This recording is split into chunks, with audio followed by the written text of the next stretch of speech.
What's going on, everybody? Just wanted to make a walk and talk video. It's been a while since I made a video like this, but it's been about 2 weeks since the tournament, and I was just wanting to kind of give my thoughts on the whole experience. Um, Man, dude, there's really no words to explain how that felt. From just walking out on the ramp to them calling my name out there and stepping into the ring under the bright lights with everybody watching, and it was just a unexplainable feeling. Like the fight itself went amazing. Like I had the time of my life in there. It was just so fun, and it went by so quick. It went by so quick. Um and I wish that everyone could probably experience that type of feeling. Um the type of work ethic that went into this kind of tournament. Like I sacrificed weeks of my life to get ready for this tournament, and it really paid off. And I'm eternally grateful that I actually committed myself to that, because there was a lot of doubt. There's a lot of doubt in my mind to see if I can even achieve this kind of thing. Really doubting myself. And I'm in my 30s, which isn't old by any means, but for combat sports, that is kind of getting up in age. Especially, I'm not at a high level like that. But I told myself that I was going to give 100% into this, whether I came out winning, losing, getting knocked out, anything like that. I wanted to make sure that the loss wasn't due to me being lazy or trying to cut corners. Because in this type of stuff, you can't afford to cut corners by any means. Because while you're sleeping, while you're being lazy, while you're slacking off, your opponent is working. He's running. He's training. He's hitting pads. He's doing all kinds of stuff. But it was really life changing. Like, I ain't gonna lie to you. When I'm sure you've seen the pictures and stuff, so you know I won. But when they handed me that belt, I really broke down.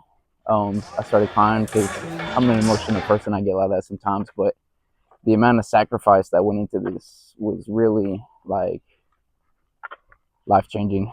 It's really hard to put into words, but because the feeling that I got from that was just spectacular. Seeing all the fighters there, being surrounded by like-minded people, was really good to see. It was it's such a small percentage, guys. Like I always tell people that come to our gym that want to get into training, or they just want to get into shape. I tell a lot of people that it's hard for people to just walk through the door, and not even walking through the door to a martial arts gym, because that can be very intimidating as well. But a lot of people can't even walk through the door to like a commercial gym to lift weights. Like that is the easiest intro into fitness. And I used to be a big time like bodybuilder and stuff. I used to love lifting weights, and I still do love lifting weights, but back then I was doing more bodybuilding style workouts, and I thought, you know, oh, it's easy to step into the gym. This is really no effort. But a lot of people have a hard time stepping into just the commercial gym just to lift weights. And if you can actually step through the doors of a martial arts gym with the mind of being a student, with the mind of you want to learn things, you're part of a very small percentage of people. 20% of people will walk through a martial arts gym.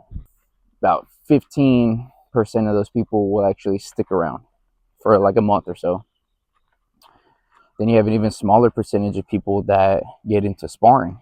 Because sparring can be intimidating, A lot of people have egos that they can't accept the fact that they are bad at something. A lot there, you run into people like that in life, where they cannot accept the fact that they suck at something, and so they'll quit. And that has really no place in the gym. You want to surround yourself with people that know that they're bad at something. They're willing to work to get better. They're willing to put in the effort to get better.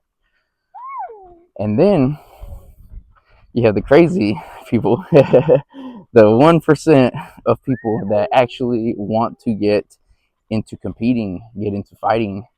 And those are the people that you really want to surround yourself with. The people that know what it takes to get into this kind of sport. And you know, you don't have to have aspirations to be a professional fighter or anything, but you want to surround yourself with people that are willing to work hard and put in the effort to be able to compete in that ring. And anyone, doesn't matter if you go in the ring, you get knocked out, no matter if you lose, you get embarrassed in front of everybody. Just the fact that you were brave enough to step into that ring and put it all on the line, that puts you above a lot of people. A lot of people. And it should be very respected because a lot of people will never put themselves in that kind of position.